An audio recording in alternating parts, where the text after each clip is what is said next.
Hello, beautiful souls. Welcome to another episode from the Safe to Feel podcast. I'm your host, Leah, and I hope all of you who are listening are doing well.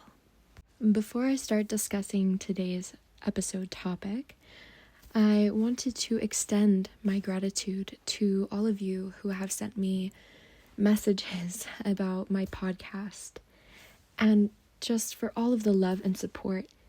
It has absolutely warmed my heart and has brought me great joy to know that my podcast has been impactful to other people in some way. So thank you for all of the love. May you feel it back from me. And another update I just quickly wanted to make was I will be posting every Thursday. I was posting every Tuesday and Thursday, and I may still do that here and there, but I just want to let you know Thursdays will be consistent moving forward. So with all of that being said, let's jump into today's episode discussing the mother wound. Now, some of you may have heard of this term before. I think it is quite popular online, on social media. And I'm no expert. Also, as I talk about this topic, I am only ever truly talking from my experience and what I've learned on my personal healing journey. So, what is a mother wound exactly? A mother wound can be defined as a term that describes emotional pain and behavioral patterns that we can inherit from our mother. So it can be both from what we received or didn't receive growing up. And it's usually stems from unmet needs like emotional safety, validation, or nurturing. Now, perhaps you may be like me. For the longest time, I didn't really realize I had a mother wound. And perhaps because at the start of my healing journey, I was really focused on my father wound and was spending a lot of time healing that relationship and dynamic that I had with my father or have.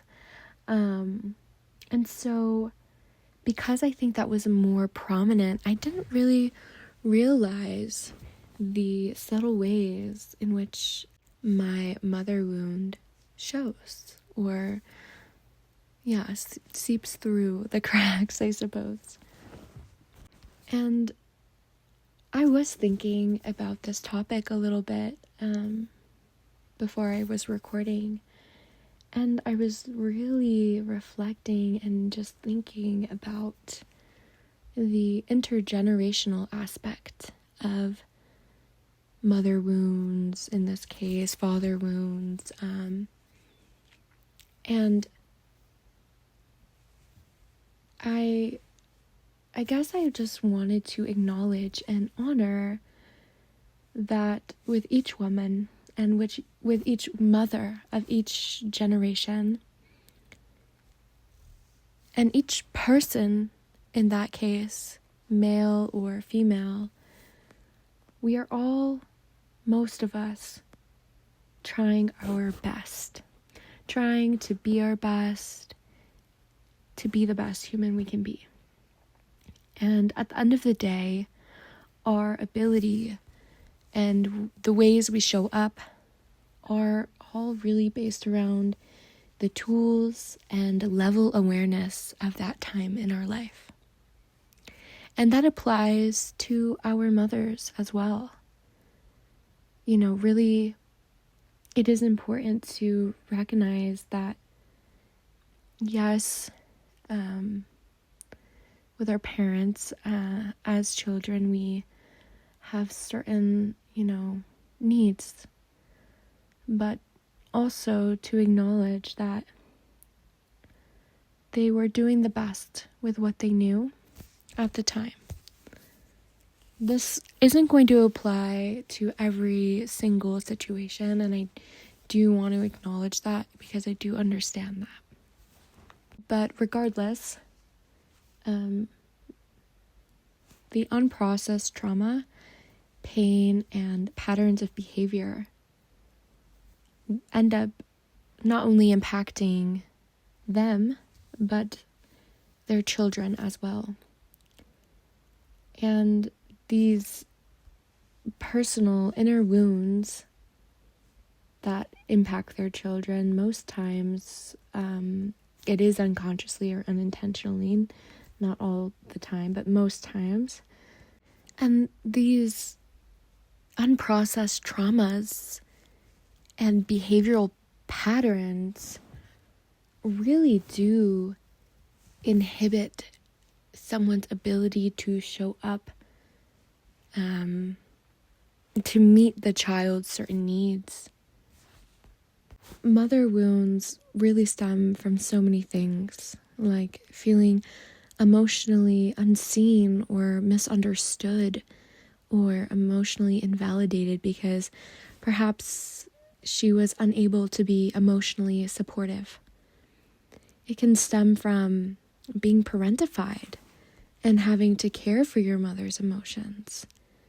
Perhaps you felt like your mother was very critical and it felt like you were only receiving conditional love when and if you were good or calm or pleasing. It could also be inherited in the form of just absorbing your mother's pain, unhealed trauma, fears. Of course, it can be much more complicated than this, but these are the typical ways in which mother wounds are subtly but powerfully formed. And, all of these things might not be something directly in your conscious awareness. And so the mother wound can show up in other ways within you, such as low self-worth, feeling like you are too much or not enough. It can show up in codependency, which this is why in my next episode I would like to discuss self-soothing, as this will be very crucial and valuable tool, knowing how to self-soothe when it comes to healing your codependency. Which codependency is when it's usually you're in the role of being the giver and you tend to sacrifice your own needs and well-being for the sake of your partner or the other person in the relationship. So you tend to put the other person or people in your life, you tend to put other people's needs before your own. And it doesn't have to be romantic. It can happen between, friends, family members, all sorts of different types of relationships, really. And codependency isn't just stemming from mother wounds. It can stem from dysfunctional family dynamics, growing up with a family member or friend with addiction or mental illness, really any sort of childhood trauma, honestly. So, and there's a lot of, people-pleasing, caretaking, a need for control or just lack of boundaries, and reliance or dependency on your partner. So that's why I think self-soothing techniques will be very beneficial to healing codependent tendencies. But continuing forward, the mother wound can also show up in difficulty with emotional intimacy and emotional expression or emotional management. It can show up in certain patterns of seeking external validation or perfectionism, self-criticism, self-judgment. It can show up in comparison, comparing yourself to other women, feeling small around other women or jealous. It can show up in guilt and shame around needing to rest, or allowing yourself to rest, or even allowing yourself to receive emotional support, or just allowing yourself to have a sort of softness in your being, in your life. And it can show up in, again, being afraid to displease your mother. So you might, seek her approval for decisions you make. And I know, while this can be and was quite a lot, it is something the majority of us all can relate to. So just know you're not alone. And if you are here now listening, interested in healing such intergenerational patterns and traumas, just know how powerful and brave that is. Our mother wound can truly impact the way that we mother ourselves, meaning how we speak to ourselves, our inner dialogue, how we confront pain, how we handle failure, how we forgive. And I always say, because it really is true, the first step of healing is acknowledgement. So let's get into some healing, and I'm going to share some awesome stuff. Now, just to start, depending on your situation, I always advocate for therapy. If you haven't ever seen a therapist before and you don't know how to start or how to navigate that, please feel free to message me for support. I am happy to help. I'm happy to be there as support. But otherwise, I also wanted to share some ways to help heal yourself, step by step. And remember, this is a journey. Now, the first and most prominent in really both the mother wound, father wound, anything really related to childhood experiences, early life experiences, is learning how to reparent yourself. And this includes speaking to yourself and ultimately your inner child with compassion, love, and protection. Now, I really enjoy doing parts of self-work, and I find it quite interesting. I assume some of you have heard the term, or most of you have heard the term inner child online before. I feel like it's pretty popular. But what else is that, in fact, each version of you up until this point now live within you and are still very much there. And so perhaps you may end up connecting with different ages of yourself throughout your healing journey if you get into parts of self-work. So how can you connect to your inner child exactly? One of the ways I kind of started off connecting to my inner child was by connecting to that version of myself, doing the activities and things my little Leah always loved and dreamed of doing, and just kind of tapping into that inner child she's like, we're on a run, for example, and she's like, I'm gonna go swing on the swings. I'm gonna run over to the swing and swing. It's like kind of just tapping into those things. When I really started to connect to her more, it was dancing again, and sometimes it would look like cuddles with old stuffed animals I have, or eating her favorite food, or getting her that treat she loved as a kid. So that's where it kind of started off for me. And then, once you have more of a connection, or whenever really, you can take some time to sit with yourself and really connect to the little you. And you'll probably do this, just not even sitting sometimes, just throughout time, and you'll see what I mean. But You know, initially, if you want to initially start that connection, maybe you just want to sit. Perhaps you want to have other objects or just like a cozy space. And when you do this, you can speak aloud or just in your head, or you can write. I find writing to and with my inner child really nice, and I think it's a great way to communicate with different parts of yourself, to really allow that space for like my versions of myself to show up. But you can have any sort of dialogue in any way you want it, whether, like I said, speaking, writing, whatever feels right to you. And you basically just want to allow that inner child or version of you to speak on their pain, to speak on their needs, or really anything that they are trying to communicate. Because believe it or not, they are trying to communicate with us more than you may realize. As I said before, your inner child is always there.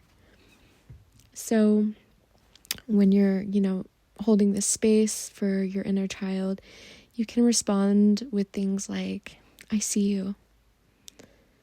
I hear you. I'm here now. I won't abandon you. You don't deserve this pain. I love you. I'm here, and I'm not going anywhere. Things like that. Whatever you need to say to honor your inner child's feelings and just create that secure bond with them. And you can really sort of surround it around too, like around maybe the things you didn't receive, or how you wish your mom showed up for you and what you really needed in those moments. And I don't know, with reflection, you might even find that quote-unquote parental version of you that is perhaps repeating certain patterns, feelings, words. You may actually notice that come up. So just be aware of that and see if you can shift. Can you speak to yourself in the way that you deserve and how you always needed? Really starting to understand what your needs were, what your inner child is asking for, and how you can, get that for them, for yourself. You can start to begin to create and practice boundaries, which at first is not easy, but as you start, you'll get better with time, patience, kindness, compassion for yourself. But, you can start to separate yourself from your mother's expectations and start trusting in your inner knowing. I always say, you are the one who knows what is best for you. And to build this inner trust means practicing it. So, for example, if oftentimes you still catch yourself, no matter your age, looking for your mother's approval about a certain decision, notice that. And then just reassure yourself that you know what's right for you, and don't ask her for approval. Don't bring it up. Just, solidify that in you and reassure yourself, okay, I know what decision I'm going to make, and I'm going to make it. And just practicing that.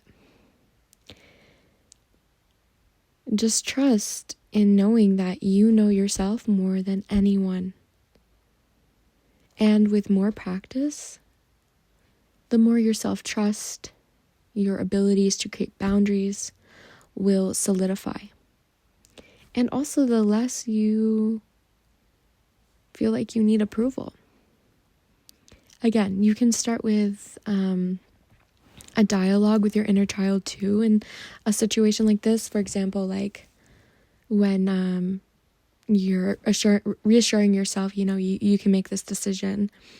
You can also, just explain to your inner child, like, you can trust in me, like, I'm always by your side.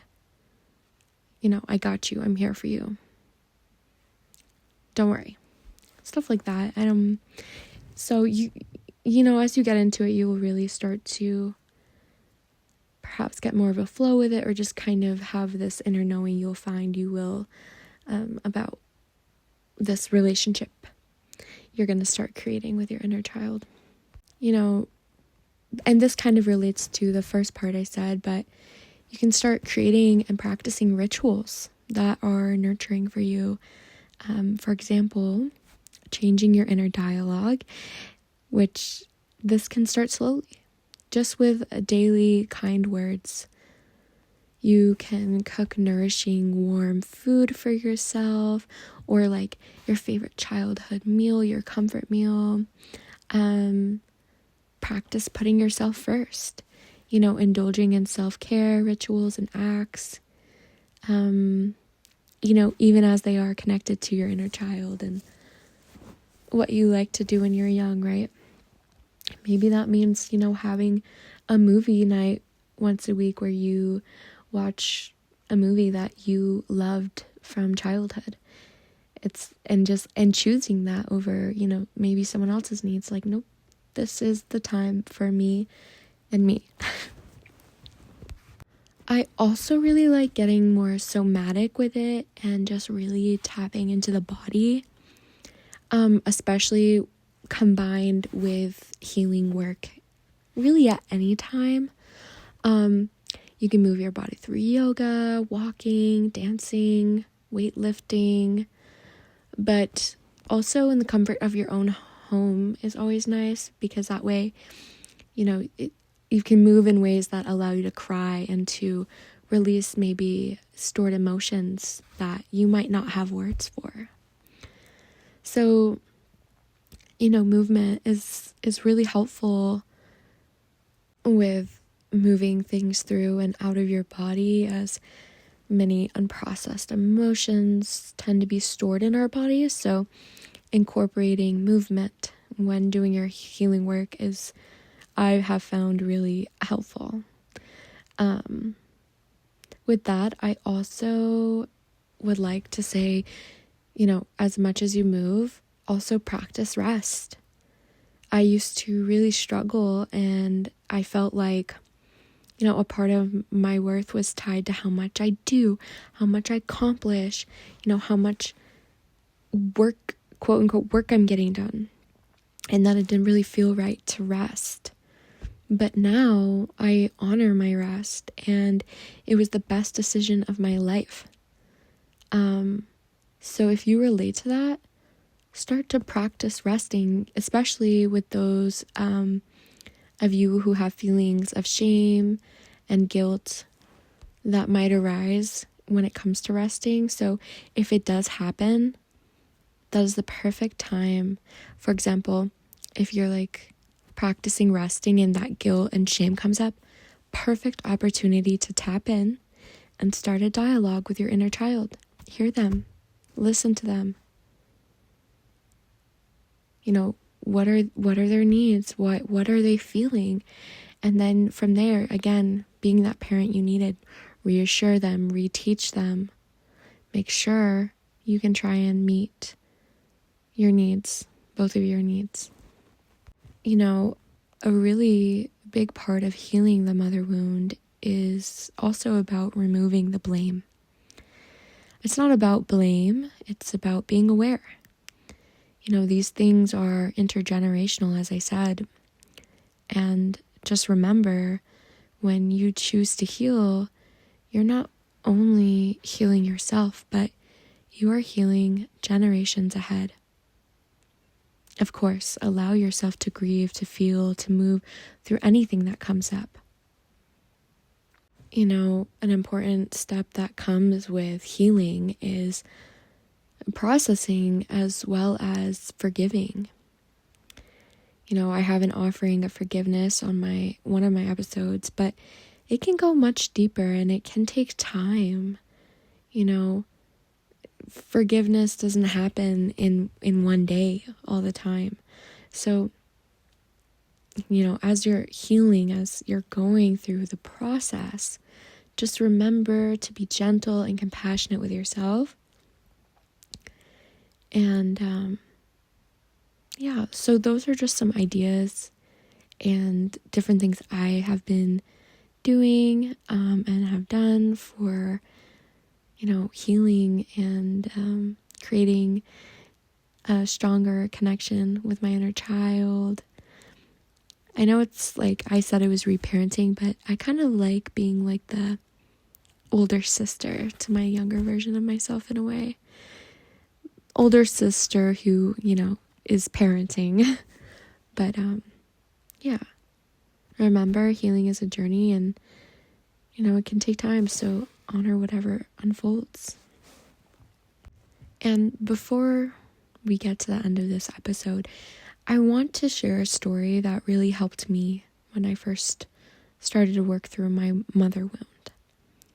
So one night I decided to go back in time and visualize meeting up with the younger version, the inner child version of my mom.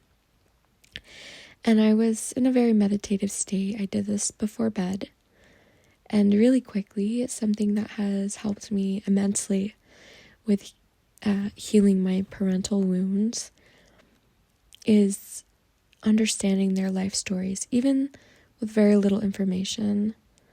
For my dad, I don't really know much, and I've been curious, got information from other family members, let's say, but luckily with my mom, through curiosity and previous conversation, I knew my mom's stories. I know what she has been through growing up and how that shaped her, and this gave me a great deal of empathy and understanding for her. So anyway, I went back in time to meet with this little version of her that experienced the initial wound, and then the little version of me from said situation that, let's say, it was passed on to. And we talked, and I told her that I see her, I understand her, I have compassion for her, I love her. I spoke a lot of healing words into her and into me in regards to the wound. And then we hugged. And it was honestly just so profound and healing. It really shifted so much for me. So maybe you'll try it out. I don't know. But I just wanted to share that little story. But as we come to the end of this episode, I wanted to say, if any of this resonated with you, just know you're not alone. The mother wound is something so many of us carry, often silently, and just bringing awareness to it is such a brave and powerful first step. Healing doesn't mean to erase the past or blame those who came before us. It means holding space for our truth, your truth. It means learning to reparent ourselves with love, gentleness, and care we may have not received. It means understanding that our pain often has roots far deeper than our own lives, and that just by choosing to heal, we begin to break cycles, not just for ourselves, but for future generations. Whatever your experience has been, your healing matters, your story matters, and I just want to tell you, you are so deeply worthy of love, softness, and cares from others, yes, but most importantly, from yourself. Thank you for being here with me today, and as always, be gentle with yourself, go at your own pace, and remember, you are safe to feel. Until next time.